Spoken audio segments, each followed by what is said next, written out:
Hello and welcome to the 102nd episode of the hot issue. दोस्तों, जैसा कि आप जानते हैं कि 15 नवंबर को गिलगित बल्तिस्तान में इलेक्शन हुए और उसमें पीटीआई जो है इमरान खान की पार्टी, उसने बड़े बड़े वादे किए कि हम 400 बिलियन रुपीस की इन्वेस्टमेंट करेंगे अगर तुम लोगों ने हमें जिता दिया। उनके सारे वुज़रा आते रहे, इमरान खान खुद आया और उसने प्रोविजनल प्रोविंस का उसको स्टेटस देने का ऐलान किया, जो कि एक इंतहाई गैर कानूनी ऐलान है क्योंकि वो उसके पास ये पावर्स नहीं है। ये जब तक पार्लियामेंट में अमेंडमेंट ना हो और पार्लियामेंट का बिल ना हो ये चीज़ें नहीं हो सकती, लेकिन वो कुछ भी कह सकता है क्योंकि जैसा मरियम कहती है कि वो ताबेदार है, तो फौज का ताबेदार है वो। अच्छा, एनीवे, दो तीन चीज़ें हुई हैं। एक तो ये जो 6 तारीख को दो यंग बच्चियां, एक 17 साल की और एक जो है वो 13 साल की, 17 साल की लाइबा और 13 साल की सना, वो चलते टहलते कहीं बॉर्डर क्रॉस उन्होंने कर लिया और इंडियन सिक्योरिटी फोर्सेज ने उनको देख लिया, पकड़ लिया। उनको फिर उन्होंने प्रोटेक्टिव कस्टडी में ले लिया। उनके क्वेश्चन आंसर हुआ तो उन्होंने देखा कि ये बच्चियां बेचारी ऐसे ही घूमती फिरती क्रॉस कर गई, तो उन्होंने उनको फौरी तौर पर पाकिस्तान वापस भेजने की तैयारी शुरू की। उनको खाना खिलाया, बड़ा अच्छा तरीके से उनको रखा और आज सुबह उनको वापस भेज दिया गया है और तोहफे दिए। मैं देख रहा था गिफ्ट्स उनके हाथों में, तो बड़ा अच्छा लग रहा था, तो उनको वापस भेज दिया। अब दूसरी तरफ हम देखते हैं कि हंदवाड़ा में जो आज इलेक्शन हो रहा था उसका डायरेक्ट डेवलपमेंट काउंसिल का, उसमें इतनी लंबी लंबी कतारें थीं और शदीद सर्दी के बावजूद, तो उससे ये नज़र आ रहा है कि अब जम्मू कश्मीर में, बिलखुसूस कश्मीर की वादी में, गुपकार गैंग की जो साख थी वो ख़त्म हो चुकी है। अब उनका कोई मुझे फ्यूचर नज़र नहीं आता। लेकिन हमारी तरफ प्रॉब्लम है। प्रॉब्लम यह है कि जैसे ही इलेक्शन हुए और पीटीआई ने अपनी गवर्नमेंट बनाई, पहले ही दिन उन्होंने 100 सरकारी मुलाजमीन को नौकरियों से निकाल दिया। जी हाँ, ना सिर्फ ये बल्कि उन्होंने चलास हाइड्रो पावर प्रोजेक्ट और एक और इंस्टीट्यूट है, टेक्निकल इंस्टीट्यूट स्कर्दू में जो बनना है, उसके टेंडर बजाय गिलगित में खोलने, गिलगित से लॉन्च करने के, वो टेंडर इस्लामाबाद से बिक रहे हैं। और उसमें कहा जा रहा है कि अली अमीन गंडापुर साहब ने अपना जो है ना वो कमीशन भी रखी हुई है उसके अंदर, इसलिए वहां से हो रहा है। ना सिर्फ ये बल्कि घांचे, शगर में और दूसरे इलाकों में, खरमंग में बिजली नहीं है पिछले 6 दिन से। गिलगित में ऑलरेडी 20-20 घंटे की लोड शेडिंग, यानी 20-20 घंटे के लिए बिजली जाने लग गई है। तो मैं शुरू से ये कहता रहा हूं सबको, गिलगित बल्तिस्तान में जो मेरे दोस्त हैं, सियासी पार्टियों वाले भी, सबको मैं कहता रहा हूं कि आप लोग गिलगित बल्तिस्तान के इंतखाबात का बाइकाट करें। लेकिन ये लोगों ने तो इलेक्शन में ऐसे हिस्सा लिया है जैसे वहां पे रेवड़ियां बढ़ रही थी, और फिर एक दो जो कामयाब हुए उन्होंने ऐसे जश्न मनाया जैसे पता नहीं उन्होंने चांद पे जाके झंडा लगा दिया। तो इससे पता चलता है, मैं सोच रहा था तो कि ऐसा फिनोमेना क्यों है, क्योंकि किसी को गाली देने का कोई फायदा नहीं है कि मैं कहूं कि वो ऐसे हैं वो वैसे हैं। सोचना ये है कि ये क्यों ऐसा अमल हुआ और क्यों इन लोगों ने बाइकाट नहीं किया और क्यों इन्होंने ये ख्याली पुलाव जो इनको बेचा गया वो इन्होंने खाया भी और उल्टियां भी अब कर रहे हैं उसकी। तो उसके दो ही मुझे चीजें समझ में आती हैं। नंबर 1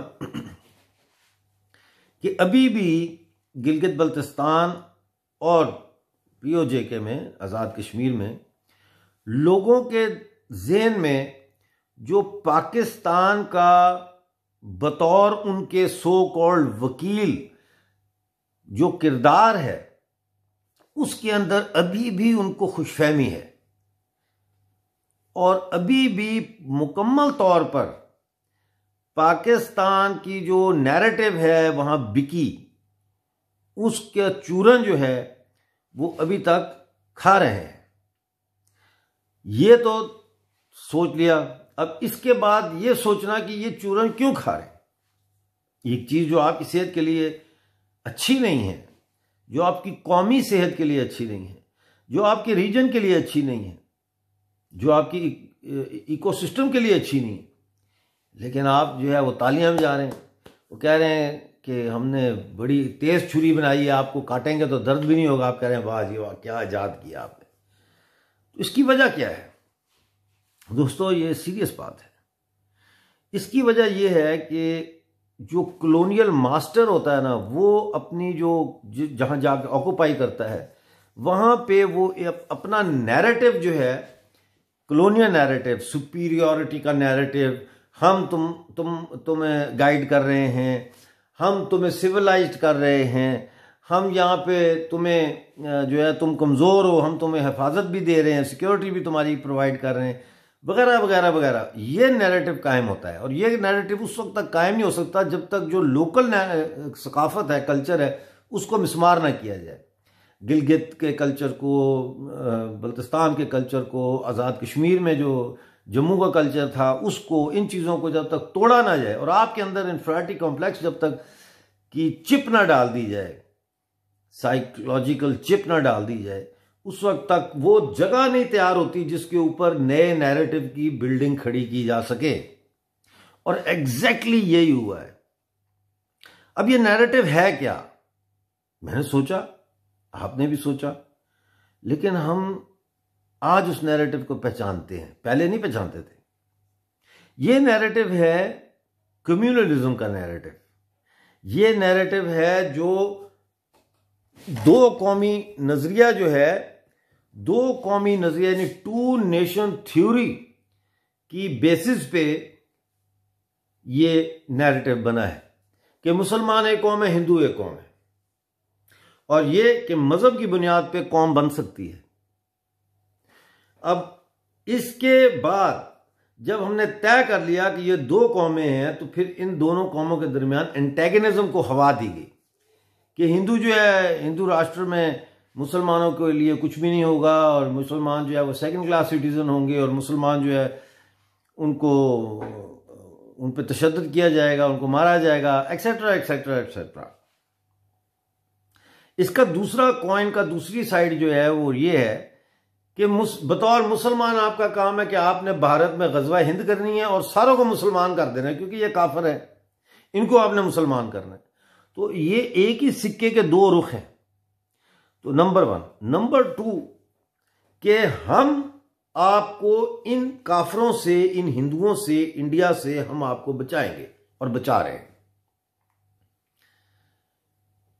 ये दोनों चीजें जो हैं, इनको मुसलसल टेलीविजन के जरिए, अखबारात में कॉलम्स और ख़बरों की सुर्खियां और उस तरह की जो वो हेडलाइंस की लैंग्वेज है उसके ज़रिए, रेडियो के ज़रिए, स्कूलों में जो सिलेबस है, करिकुलम है, उसके ज़रिए, और जो आपके कल्चरल माइलस्टोन्स होते हैं उनको उन्होंने हटा दिया और अपने कल्चरल माइलस्टोन्स उन्होंने बना दिए जो मज़हब की बुनियाद पे हैं। लिहाजा अब आपने वो नैरेटिव बाय करना शुरू कर दिया, और ये नैरेटिव ऐसी चीज़ होती है जब आप बाय करना शुरू करें तो इसकी तलब बढ़ती जाती है।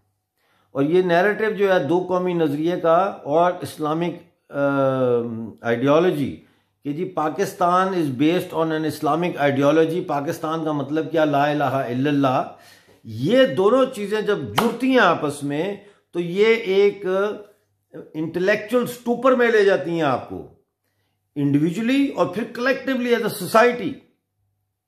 लिहाजा आज़ाद कश्मीर के लोग, और मुझसे अक्सर ये सवाल पूछते हैं मेरे इंडिया के जो भाई हैं, दोस्त हैं, कि डॉक्टर साहब ये बताएं, आप कहते हैं कि जी इंडिया के साथ पीओजेके को शामिल होना चाहिए, ठीक है, हमारा हिस्सा है, आना चाहिए, लेकिन क्या पीओजेके के लोग भी ये चाहते हैं कि वो शामिल हों?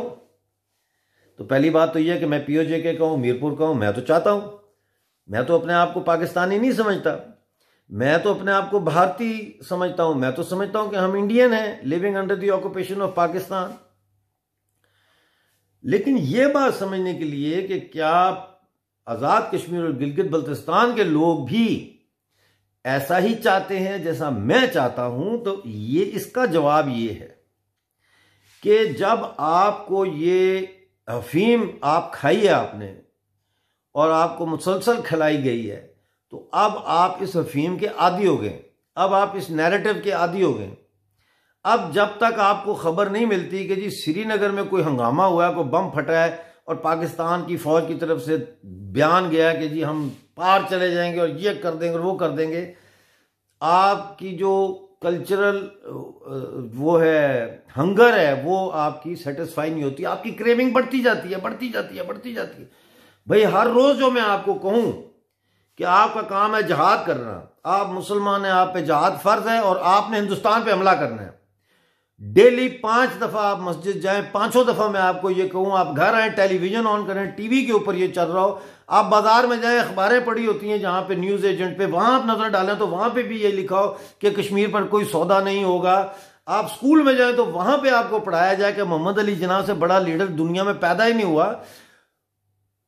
और जिधर आप देखें आपको इस्लामिक आइकॉनोग्राफी की इमेजेस नजर आए, तो फिर आप वो अफीम के जेरे असर आ जाते हैं।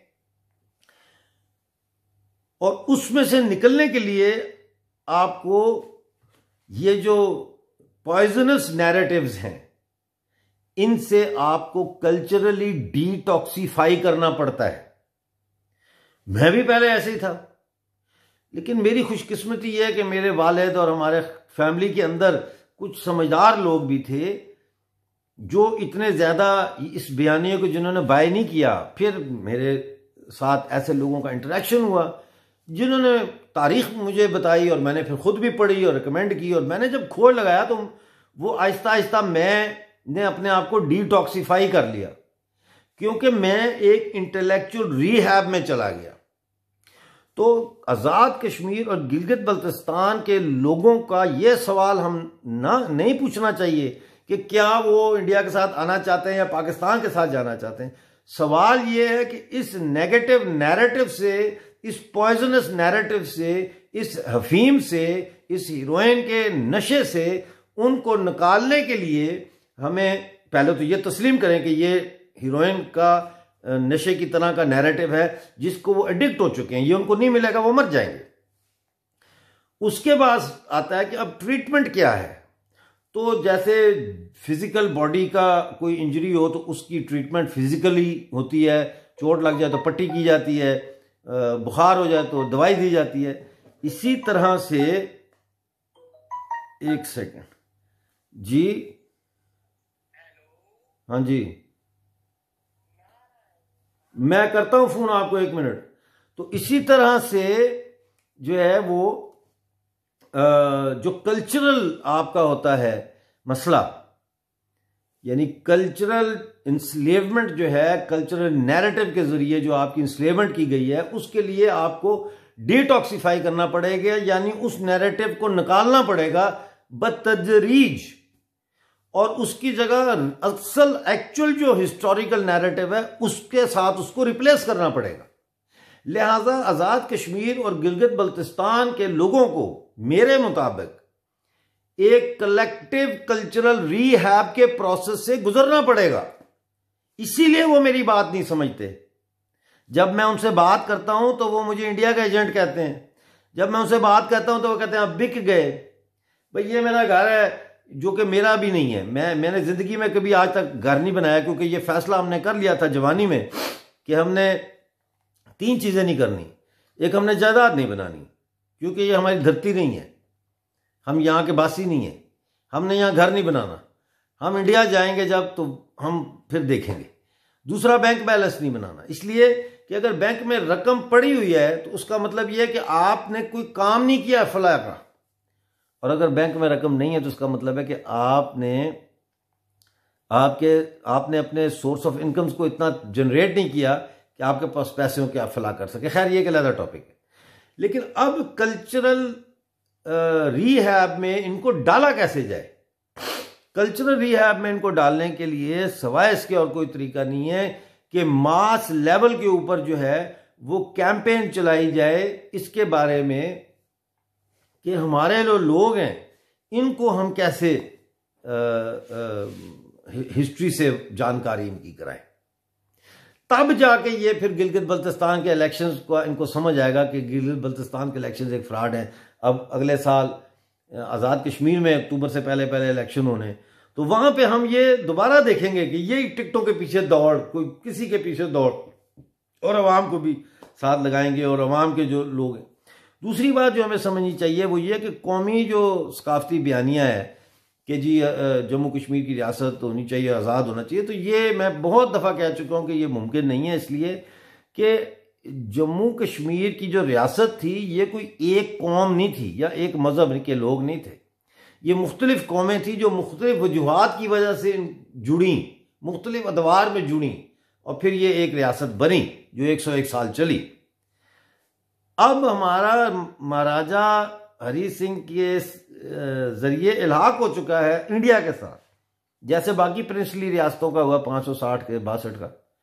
तो अब हमें इस बहस में उलझने के और अपने आप को फंसाने के बजाय कि रियासत जो है वो 1947 वाली को कैसे हासिल किया जाए, हमें ये सोचना चाहिए कि हम भारत का हिस्सा कैसे बने ताकि हम आगे तरक्की करें, हमारे इलाकों में हमारी डेवलपमेंट के काम हो, एक्सेट्रा एक्सेट्रा।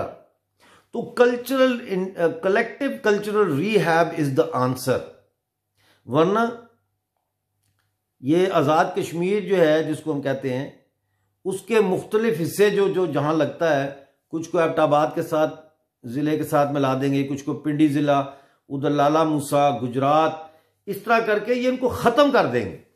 ये इनको ज़िले नहीं बनाएंगे, ये इनको ज़िलों में जम कर देंगे, और ये ख़त्म कर रहे हैं इसको, ये इनका प्लान है। तो इसलिए मैं समझता हूँ कि आप लोग मेरी मदद करें इस काम में। और वो मदद कैसे करें कि आप ज़्यादा से ज़्यादा इन वीडियोस को शेयर करें। और एक और बात कि भारत के अंदर सिर्फ एक जज्बाती नारा नहीं होना चाहिए कि जी हमने अखंड भारत बनाना है या POJ हमारा है, हमने उसको वापस लेना है। एक जज्बाती नारा नहीं होना चाहिए।